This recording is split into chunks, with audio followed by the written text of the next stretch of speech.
and welcome. My name is Razan. I'm the owner of Razan's Therapeutic Services. Today I want to talk to my couples.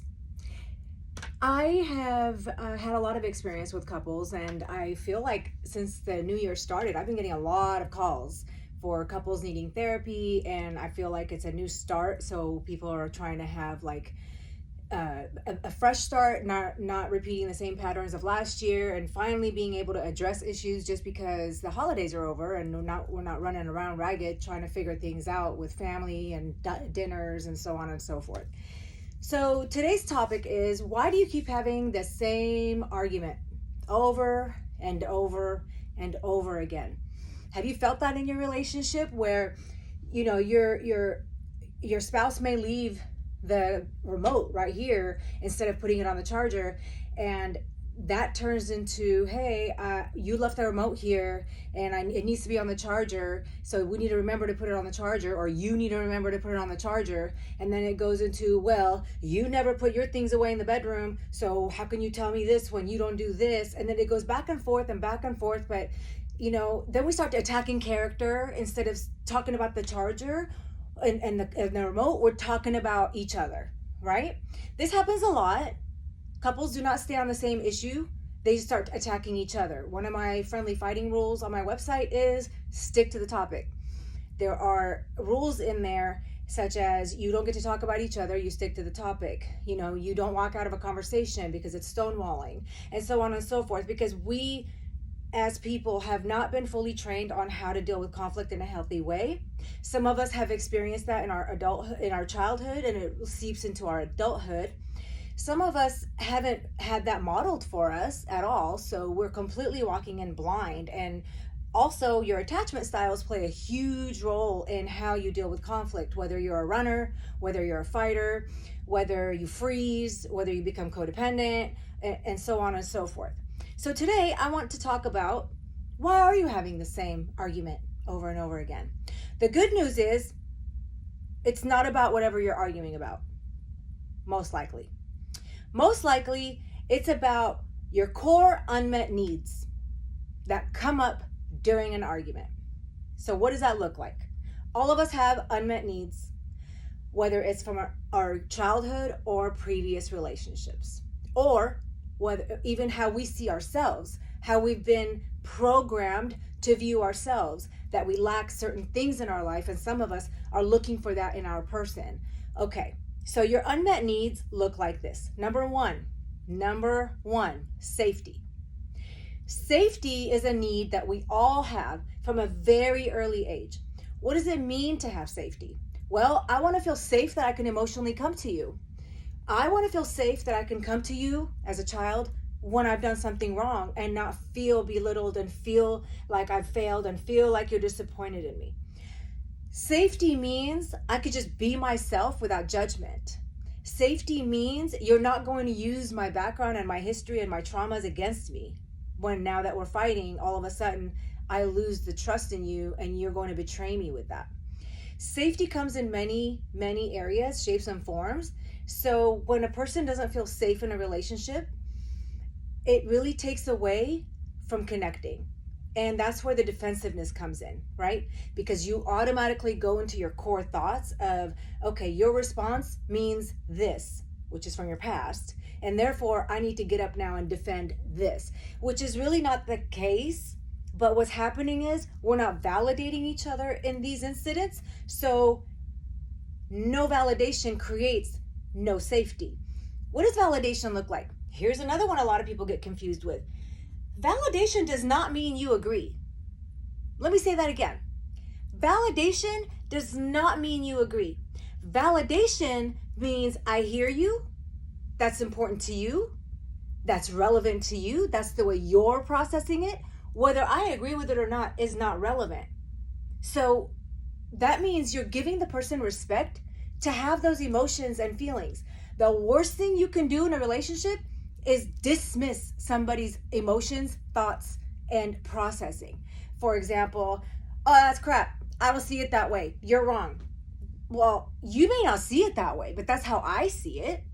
So I should have the right and not feel like I'm failing or something's wrong with me, or, what happens in relationships is a lot of people feel like they just cannot speak anymore because it's going to be critiqued every time they speak.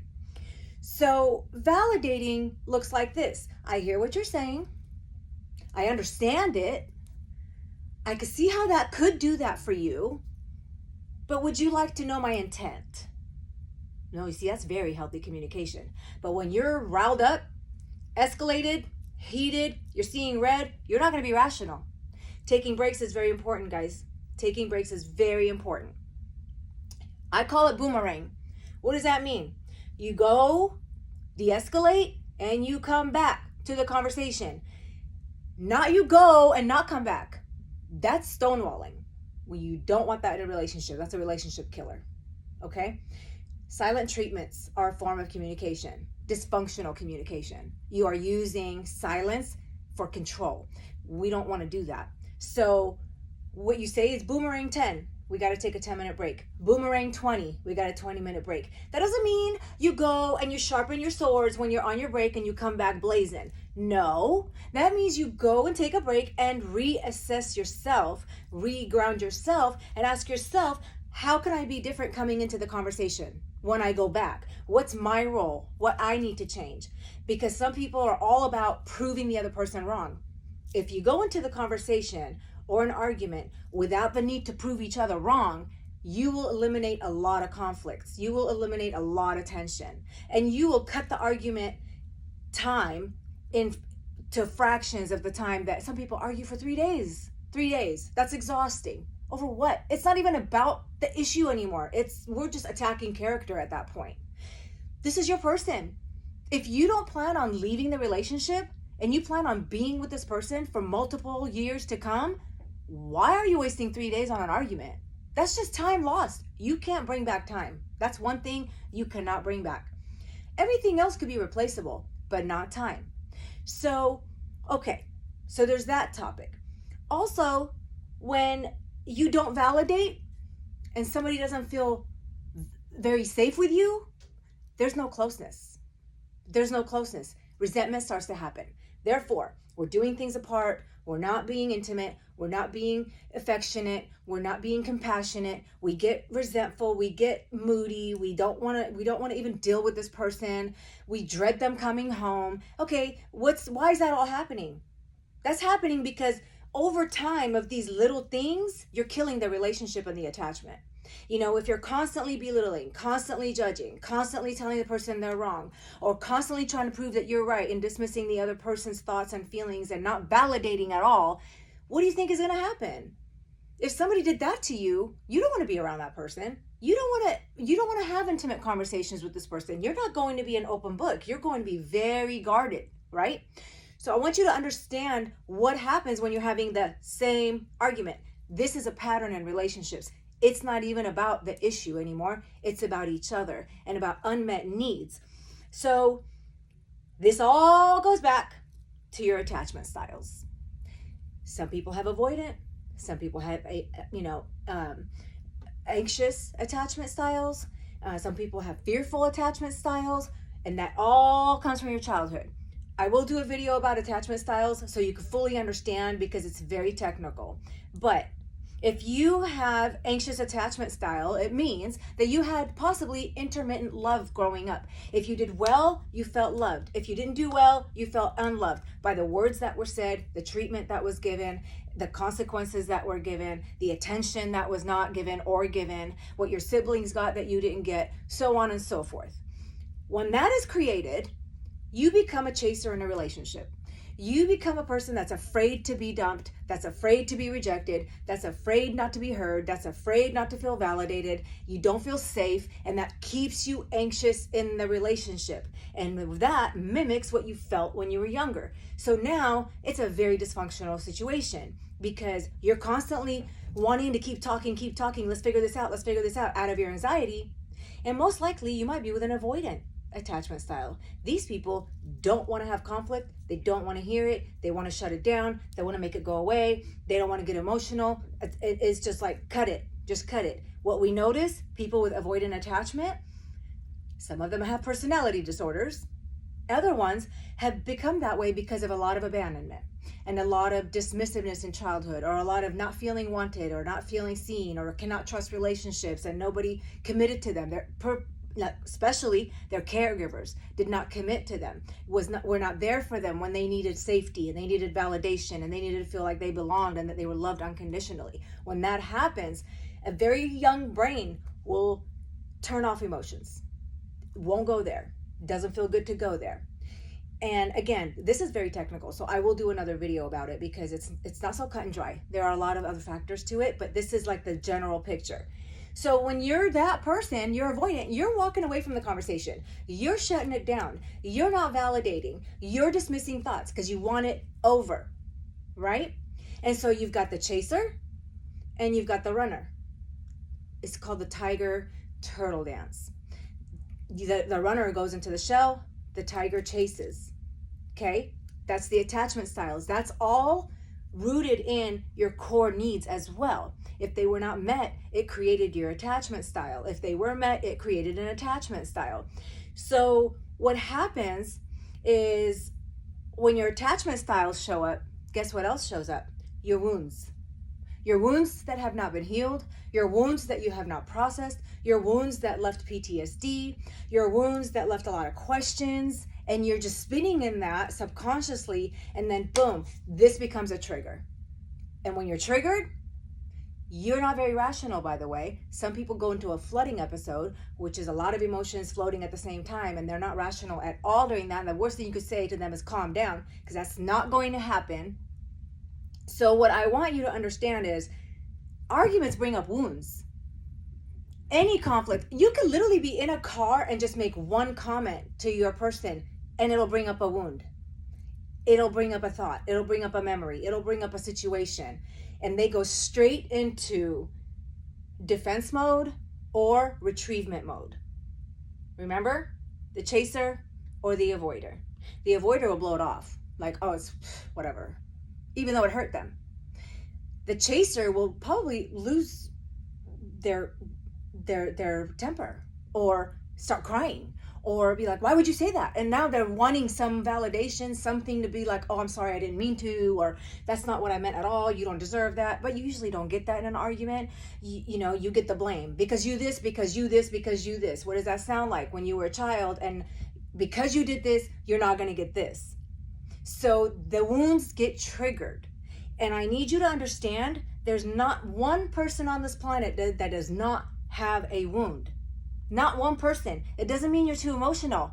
It means things haven't been resolved. And things, it's like you're just carrying these boulders with you everywhere, right? And until you sit in front of a clinical person or some person you could truly trust with your emotional openness and process these things, they're not going away. Your subconscious brain keeps track of everything without a filter. Everything. So that's why like people go to hypnosis to pull stuff out. But what I want you to understand is we all have wounds and they're going to show up during arguments.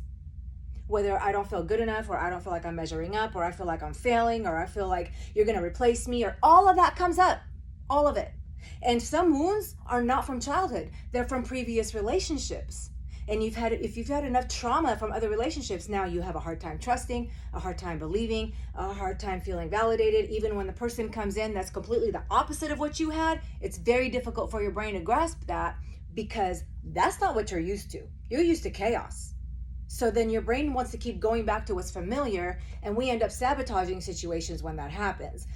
Going back to your wounds, you need to understand each other's triggers. A lot of couples do not know each other's triggers. A lot of couples don't. A lot of open-ended questions are out there all over the internet, games, cards, conversation starters. Please spend time in these. People have been married 20 years, sit in front of me, and there are things they don't even know about each other that are the basics. Like, what kind of trauma did you have and what would trigger you today? What are some deal breakers for you, even though they wouldn't be deal breakers for me? You need to know these things. So if you solve the problem too fast, here's what I've noticed. The runners, the avoidant, wants to get it over with. Like, let's just get it over with. Okay, whatever you say. Well, then you're missing the whole issue. You're missing what's really happening. And what happens again? Another argument. And then it's like, okay, fine. Okay, whatever. Another argument. Dang, we're at this again? Another argument. You know what? I need to go for a drive. I'm not dealing with this. That's your avoidant. And what is the anxious doing? Chasing, chasing, chasing, left holding their feelings in their hands without any answers, and feeling rejected all over again, feeling unwanted all over again. And now we're not even dealing with the real issue. We're missing the whole issue because we're not sitting in the uncomfortable long enough to figure it out. I need you all to be comfortable with the uncomfortable, because until you desensitize yourself, you're going to continue this pattern in your relationships. Now, this was just, why do we have the same argument over and over again?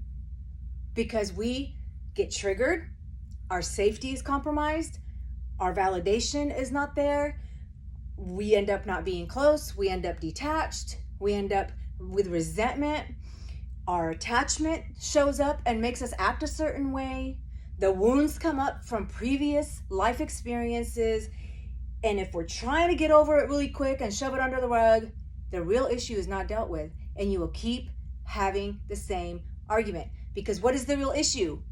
Your wounds and what's being triggered, and you not feeling heard, and you not feeling validated, and there's no closeness. Like, think about this avalanche, and it just gets bigger and bigger and bigger and bigger every time we have the same argument.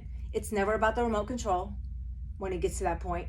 It's not about the refrigerator door staying open too long when you get to that point. It's not about how you loaded the dishwasher when you get to that point. It's not about any of that. It's not even about how you switched lanes on the freeway. I'm saying this because this is really what sits on my couch. They complain about these things, and I'm like, okay, that is not even the issue. Where is that coming from? Do you have a history of not feeling heard? So you're constantly needing that validation from your person to say things over and over again, and they're feeling critiqued? So do you see the real issue? Now, if I understand that, I'm going to change the way I approach things, right? Okay, but if you don't change it by not dealing with the real issue, you will continue doing what? Having the same argument. I hope this was helpful. I will continue to put things out there about relationships and how you can actually rebuild your relationship by understanding what's really going on. I hope everyone is doing well. If you need anything, please reach out. My name is Rizan Fikret, and I am the owner of Rizan's Therapeutic Services, here to help anytime. Have a great day.